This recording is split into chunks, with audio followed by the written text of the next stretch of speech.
അള്ളാഹു നമുക്ക് അബോധം തരട്ടെ. ജീവിതം പുരിതാനുള്ളതാണ്. അള്ളാഹു നമുക്ക് അബോധം തരട്ടെ.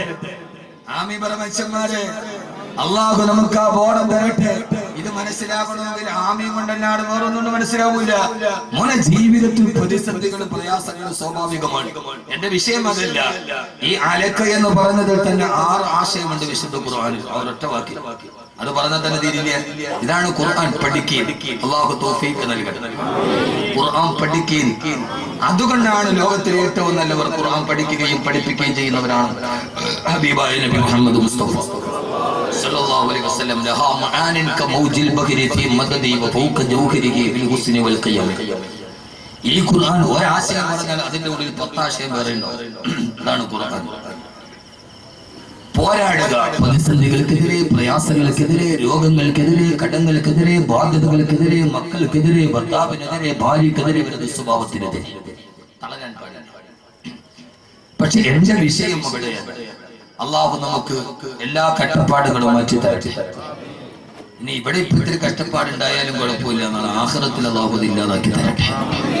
ഏറ്റവും വലിയ കഷ്ടപ്പാട് നരകത്തിലാണ്. ഈ ഇവിടത്തെ വീട്ടിലത്തെ പ്രശ്നം ഉണ്ടെങ്കിലും കുഴപ്പമില്ല.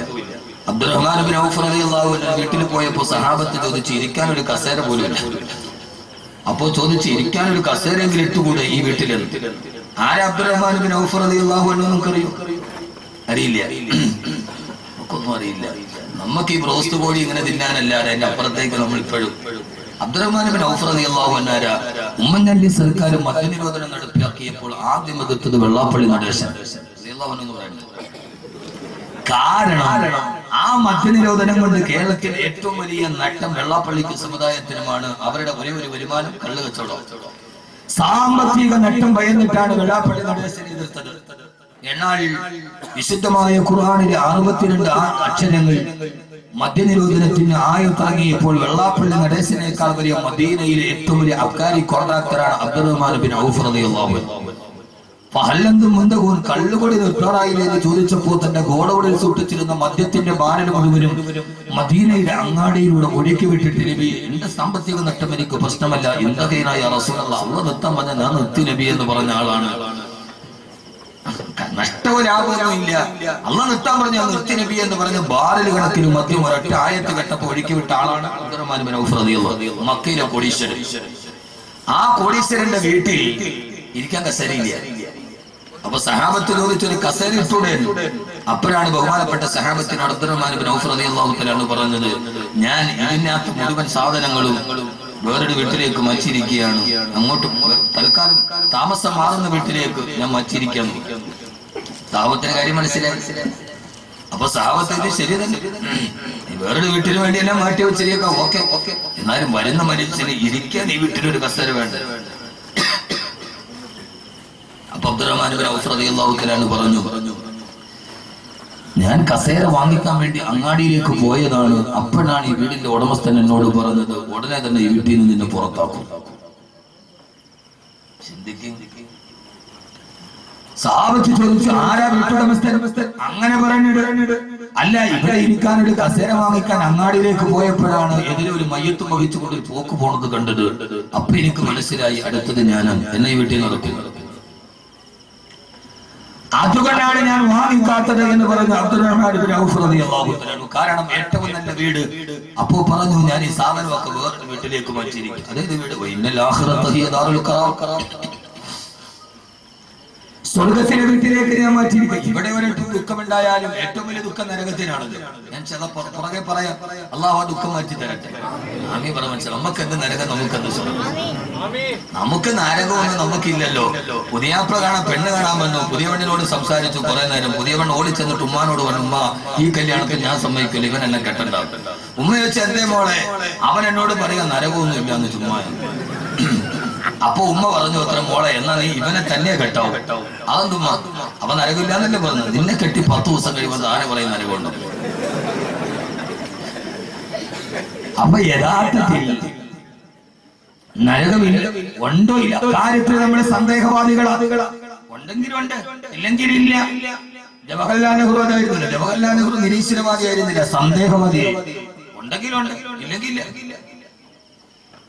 ഏറ്റവും പ്രധാനപ്പെട്ട കഷ്ടപ്പാട് പരലോകത്ത് അള്ളാഹു പറഞ്ഞു, അല്ല, എല്ലാ കഷ്ടപ്പാടുകൾക്കും തിന്മകളുടെ വിഭാടകരായി നന്മയുടെ വക്താക്കളായി നിങ്ങൾ ഈ ജീവിതത്തിൽ പോരാടണമെന്ന് വിശുദ്ധ ഖുർആൻ. നമ്മുടെ വിഷയത്തിന്റെ മർമ്മപ്രധാനമായ ഭാഗത്തേക്ക് വരാൻ ഞാൻ നീട്ടി പദ്ധതി പറയുന്നില്ല. ഖൈറുൽ കലാമി മാ കല്ലാവതല്ല, അരോചകമാകും വിധം സുദീർഘമാവാത്ത അർത്ഥദ്യോതകവും ആശയ സമ്പുഷ്ടവും അർത്ഥ വൈപുല്യമുള്ള പ്രഭാഷണമാണ് അത്യുത്തമം എന്നാണ് അർത്ഥവാക്യം. യഥാർത്ഥത്തിൽ അപ്പൊ നമ്മുടെ ജീവിതം പോരാടാനുള്ളതാണ് അല്ലേ? ആണല്ലോ. ഖുർആൻ ആദ്യം തന്നെ നമ്മളോട് പറഞ്ഞു, ആരോടാ പോരാടേണ്ടത്? പോരാട്ടം തീർച്ചയായും ശത്രുവിനോട് ആണല്ലോ. മിത്രത്തിനോട് ആരെങ്കിലും പോരാടുമോ? സ്വാഭാവികമായി ഒരാളുടെ പോരാട്ടവും ഒരാളുടെ സമരവും ആരോടാ? ശത്രുവിനോട്. ആരാ നമ്മുടെ ശത്രു? പറയും, നമ്മുടെ ശത്രു ആരാ? ഇബ്ലീസ്. നമ്മളെല്ലാവരും കുറെ നാളായിട്ട് കണ്ടുവച്ചിരിക്കുന്ന റെഡിമെയ്ഡ് മറുപടിയാണിത്. നമ്മുടെ ഏറ്റവും വലിയ ശത്രു ആരാ? ഇബ്ലീസ്. നമ്മളത് പ്രതിഷ്ഠിച്ചിരിക്കുക ഇബ്ലീസിനെ. വ്യഭിചരിച്ച് വന്നവനോട് ചോദിച്ചാൽ എന്നാലും ചെയ്തിട്ട് അതാണ് ഞാൻ ചെയ്യണമെന്ന് തീരുമാനിച്ച ആ സമയത്ത് ഇബ്ലീസ് ചതിച്ചതാരാ? കള്ളു കുടിച്ചവനോട് എന്തേ കള്ളു കുടിച്ചത്? ഞാൻ കുടിക്കാൻ പോയതല്ല. പക്ഷേ ആ സമയത്ത് ആ ലേനത്താക്കപ്പെട്ടവൻ എന്നെ ചതിച്ചു. ഇവൻ കുടിച്ചതിൽ ഇവന് പങ്കുണ്ടോ? ഉണ്ടോ? നമ്മൾ പ്രതിഷ്ഠാസ്ഥാനത്ത് വെച്ച ഒരു സ്വാഭാവിക ശത്രുവാണ് ഇബ്ലീസ്.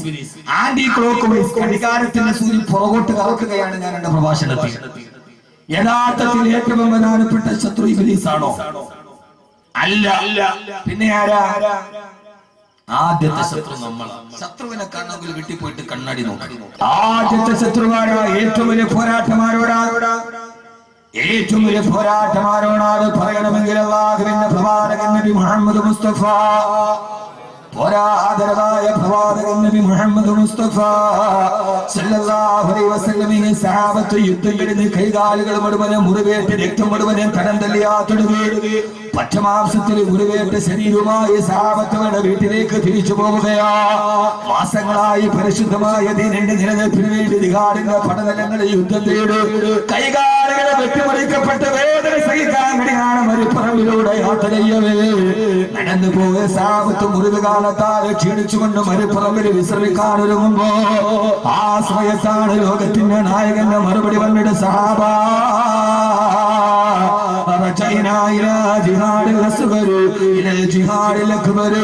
ഏറ്റവും ചെറിയ യുദ്ധ പോരാട്ടം കഴിഞ്ഞിട്ട് ഏറ്റവും വലിയ പോരാട്ടത്തിലേക്ക് നമ്മൾ കടന്നു പോവുകയാ.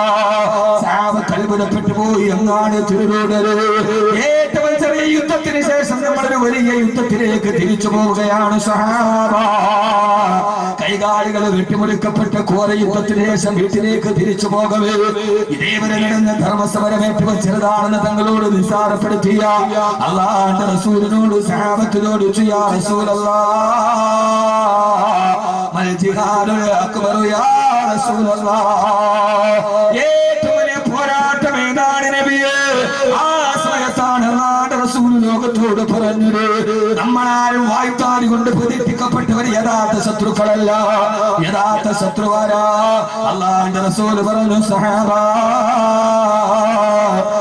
നിങ്ങളുടെ ശരീരത്തോട് പോരാട്ടം നടത്തുക. ഏറ്റവും വലിയ ശത്രു നിങ്ങളുടെ നഫ്സാണ്, നഫ്സാണ്, നഫ്സാണ്, നഫ്സാണ്.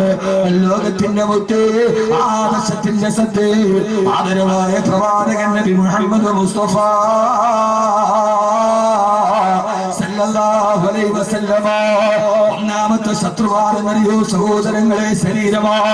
ഈ നഫ്സിനോട് ധർമ്മസമരം നടത്താൻ അത്യാഗ്രഹത്തിന്റെ, അശ്ലീലത്തിന്റെ, ആപാത്തതയില്ലായ്മയുടെ ആവത്തനയുടെ ആസുരഭാവത്തിലേക്ക് ആത്മാവിന്റെ ആശ്ലേഷണത്തെ കൊണ്ടുപോകുന്ന ഈ ശരീരത്തോട് പടപൊരുടാൻ സ്വന്തം ശരീരത്തെ ഒന്നാമത്തെ ശത്രുവാ. ഇൻഷാ അല്ലാഹ് ഖുർആൻ 3 ശത്രുവിനെയാണ് നമ്മോട് പറയുക. അതിലാദ്യമായി ഖുർആൻ നിന്റെ ശരീരമാണ്, നിന്റെ ശരീരമാണ്. അല്ലാഹു ഇഷ്ടപ്പെടാത്ത മാർഗത്തിലേക്ക് നിന്റെ മോഹങ്ങളെ വലിച്ചു കൊണ്ടുപോകുന്ന, പടച്ചറപ്പിന് ഇഷ്ടപ്പെടാത്ത മാർഗത്തിലേക്ക് തിരിച്ചു കൊണ്ടുപോകുന്ന ഈ ശരീരത്തെ ഏത് സമയത്ത് നീ പോരാട്ടത്തിലൂടെ കീഴ്പ്പെടുത്തുന്നുവോ അതുകൊണ്ടാണല്ലോ സഹോദരങ്ങളെ, അതുകൊണ്ടാണല്ലോ ആദരവായ പ്രവാചകൻ നബി മുഹമ്മദ് മുസ്തഫ സല്ലല്ലാഹു അലൈഹി വസല്ലമ ശരീരത്തെയാണ് നിയന്ത്രിക്കേണ്ടതെന്ന വിശുദ്ധമായ ഖുർആന്റെ ഏറ്റവും വലിയ ആയത്തിറങ്ങിയത് ആരുടെ പേരിലാ? ബഹുമാനപ്പെട്ട അബൂബക്കർ സിദ്ദീഖ് റളിയല്ലാഹു അൻഹു. എല്ലാ ദിവസവും അബൂബക്കർ റളിയല്ലാഹു അൻഹുവിന് ഭക്ഷണം കൊണ്ടുപോയി കൊടുക്കുന്ന ഒരു സേവകനുണ്ട്. എല്ലാ ദിവസവും ഭക്ഷണം കൊണ്ടുപോയി കൊടുക്കാറുണ്ട്. ഒരു ദിവസം അബൂബക്കർ റളിയല്ലാഹു അൻഹുവിന് വല്ലാത്ത വിശപ്പാണ്. ഭക്ഷണവുമായി വരുന്ന സേവകനെ കാണുന്നില്ല. വല്ലാത്ത വിശപ്പിന്റെ വിളിയിൽ ഇങ്ങനെ ഇരിക്കവേ സേവകൻ വന്ന് 2 കാരക്ക കൊടുത്തു. ഏത് സമയത്ത് കാരക്ക കൊടുത്താണ് ചോദിക്കും, ഇത് എവിടെ നിന്ന് കിട്ടി, ആര് തന്നത്, ഹലാലാണോ ഹറാമാണോ? ചോദിക്കാതെ കഴിക്കാറില്ല അബൂബക്കർ റളിയല്ലാഹു തആല അൻഹു. ആ സമയത്ത് വിശപ്പിന്റെ കാഠിന്യം കൊണ്ട് 2 കാരക്ക കടിച്ചു. സേവകൻ ചോദിച്ചു, അമീറുൽ മുഅ്മിനീൻ, ഏത് സമയത്ത് ഭക്ഷണം നിന്നാലും ഇത് എവിടെ നിന്നാണ്, ഹലാലാണോ ഹറാമാണോ എന്ന് താങ്കൾ ചോദിക്കാറുണ്ട്, ഇപ്പൊ മാത്രം ചോദിച്ചില്ലല്ലോ. അവസരത്തിൽ അബൂബക്കർ റളിയല്ലാഹു തആല ഞെട്ടിപ്പോയി. അല്ലാഹുവേ, വിശപ്പിന്റെ കാഠിന്യം കൊണ്ട് അറിയാതെ തിന്നുപോയതാണ്. സേവകായ ഇത് എവിടെ നിന്നാണ് നിനക്ക് കിട്ടിയത്? സേവകന്റെ മറുപടി, ഇന്നത്തെ ദിവസം നിങ്ങൾക്ക് ഭക്ഷണം എടുക്കാനൊരു ദീർഘം എന്റെ കയ്യിൽ കിട്ടിയില്ല. അങ്ങനെ ഞാൻ പല സ്ഥലത്തോടെയും മലഞ്ഞു നടന്നിട്ടൊരു ദീർഘം കിട്ടാണ്. അവസാനം നിരാശയോടെ തിരിച്ചു വരവേണ്ട മനസ്സിൽ എനിക്കൊരു ചിന്തയുണ്ടായി. ഇസ്ലാമിലേക്ക് വരുന്നതിന് മുമ്പ് ഞാൻ കഅബാലയത്തിന്റെ പൂജാരിയായിരുന്നു. അന്ന് ആളുകൾ വിഗ്രഹത്തിന് നേർച്ചയായി കൊണ്ടുവരുന്ന കാണിക്കയിടുന്ന ദീർഘമകളുണ്ട്. ആ ദീർഘമകളെ പലപ്പോഴും ചില ദീർഘമകൾ എടുത്തിട്ട് മോട്ടിച്ചിട്ട് ഞാൻ എന്റെ സഞ്ചിയിലിടാറുണ്ട്. ആ പഴയ സഞ്ചി പോയി ഞാൻ നോക്കിയപ്പോ ആ സഞ്ചിയിൽ എന്റെ ദീർഘം കിടക്കുന്നുണ്ട്. ആ ദീർഘം കൊണ്ടാണ് നിങ്ങൾക്ക് കാരക്ക വാങ്ങിച്ച് തന്നതെന്ന് പറഞ്ഞപ്പോ അബൂബക്കർ റളിയല്ലാഹു തആല ചിന്തിച്ചു പോയി. അല്ലാഹുവേ, അല്ലാഹുവേ, ഒന്നാമത്തെ കാര്യം ഇത് ശിർക്കിന്റെ പൈസയാണ്. രണ്ടാമത്തേത് ഈ ചെയ്തതാണെങ്കിലോ ഹറാമാണ്. അബൂബക്കർ റളിയല്ലാഹു തആല ഞെട്ടിത്തെറിച്ചു പോയി. പടച്ച റബ്ബേ, എന്റെ ആമാശയത്തിന്റെ ഉള്ളിലേക്ക് ഒരു ഹറാമ കടന്നു എന്നറിഞ്ഞപ്പോ ലോകചരിത്രത്തിന്റെ നിസ്തുലമായ ചരിത്രം പിറന്നത്. ലോകത്തൊരാൾക്കും സാധിക്കാൻ പറ്റാത്ത വിപ്ലവം നടന്നത്. തന്റെ വിരലുകള് തൊണ്ടക്കുടിയിലോട്ട് കുത്തിയിറക്കിയിട്ട് ആമാശയത്തിന്റെ ഉള്ളിലുള്ളത് മുഴുവനും വെളിയിലോട്ട് തള്ളിച്ചു. അവസാനം ഒന്നും ശ്രദ്ധിക്കാനില്ലാതെ രക്തം കത്തിച്ചുകൊണ്ട് അബൂബക്കർ റളിയല്ലാഹു തആല താഴെയിരുന്നുണ്ട്. അല്ലാഹുവിനോട് പറഞ്ഞു, അല്ലാഹുവേ,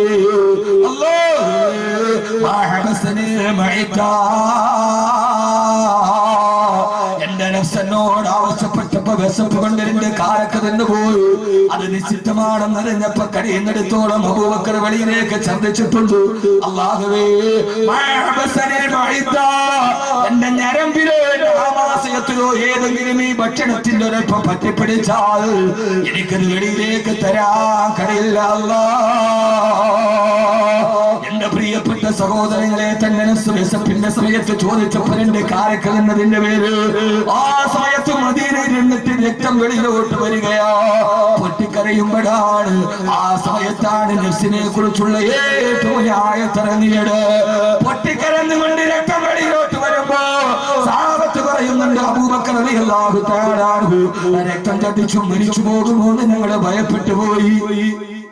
ആ സമയത്താണ് 2 കാരക്ക വയറ്റിനുള്ളിൽ പോയതിന്റെ പേര് രക്തം ഛർദ്ദിച്ചുകൊണ്ട് പൊട്ടിക്കരയുമ്പോഴാണ് അതാകെ ലോകത്തിൽ നിന്ന് ദിവ്യബോധനത്തിന്റെ വെളിപാടുമായി റൂഹുൽ അമീൻ മലക്ക് ജിബ്രീൽ അലൈഹിസ്സലാത്തു വസ്സലാം വരുന്നത്. നബിയേ, വഅമ്മാ മൻ ഖാഫ മഖാമ റബ്ബിഹി വനഹന നഫ്സ അനിൽ ഹവാ فإن الجنة هي المأوى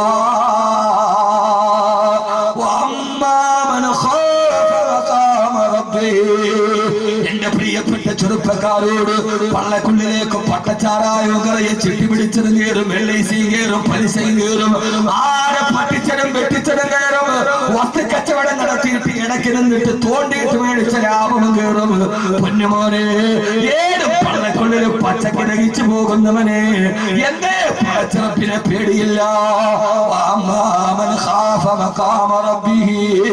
ഏകനായ പടച്ചിറപ്പിന്റെ മുമ്പിൽ നിൽക്കണമെന്നുള്ള പേടി വന്നാൽ അതുകൊണ്ടാണല്ലോ സുബഹി നമസ്കാരത്തിന് ഇമാമത്ത് നിൽക്കുമ്പോ ഇമാമ പൊട്ടിക്കരഞ്ഞിട്ട് ബോധം കെട്ട് താഴെ വീണത്.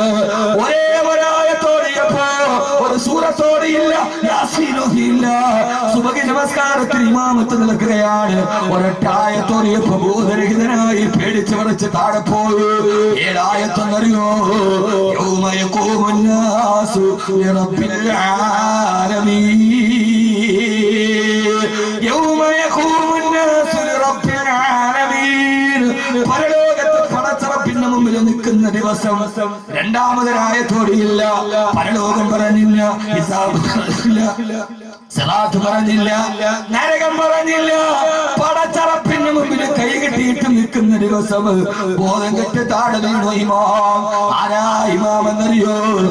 ഇമാമാണ് ബഹുമാനപ്പെട്ട അബ്ദുല്ലാഹി ഇബ്നു ഉമർ റളിയല്ലാഹു തആല അൻഹു. നാളെ പടച്ചറപ്പിന്റെ മുമ്പിൽ നിൽക്കണമെന്ന ബോധമില്ല, സിറാത്തിന് നടക്കണമെന്നുള്ള ബോധമില്ല. ഏടുമാരി വലിച്ചു തിന്നുമ്പോ പടച്ചറപ്പിന്റെ മുമ്പിൽ നിൽക്കുന്ന ദിവസത്തെ ഭയപ്പെടുകയും വനഹൻ നഫ്സാനിൽ ഹറാം.